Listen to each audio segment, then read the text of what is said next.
and like what I want to do with my life. I think it's just sometimes hard for her that like it can't always involve her. Have you always had like mild social anxiety?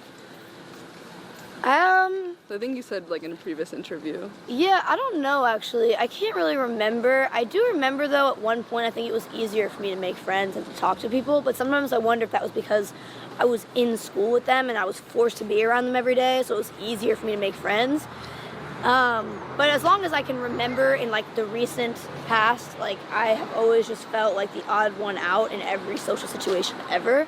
Like I have a best friend, her name is Katie, but she lives in New Jersey, and so I don't really get to hang out with her that often anymore. And actually now she's in college at Penn State, so I really don't get to see her that often.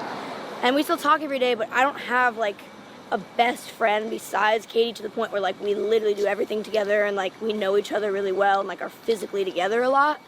And so like whenever I go out and do things with people, I don't have like my one person with me who makes me feel secure enough to like talk to everyone else, and like I just can't do it alone. I don't know why that is, and like I've always just felt like I'm the one person in the room who's like not specifically important to everybody else, and everyone else always seems like they have someone that they're specifically important to in the room who like wants them there. And like I do think a lot of that is in my head, but anytime I'm talking to a stranger or like having a conversation with someone I've never spoken to before, like small talk is just really hard for me. Having to be like, nice to meet you, what's up? Like, what do I say now? Like, I don't know what comes after that. Like, small talk and trying to keep up with it and actually be interested in it is very hard for me, because the entire time in my head I'm like, what do I say when they're done talking? Like, what question do I ask them? How do I keep the conversation going? They're gonna know that I'm awkward. They're gonna think that I'm being weird and like I can't hold the conversation. Like, I get very, and then it creates an even bigger problem in the moment, and it's just like a lot. So most of the time I just stay in my house and I don't go and hang out with people.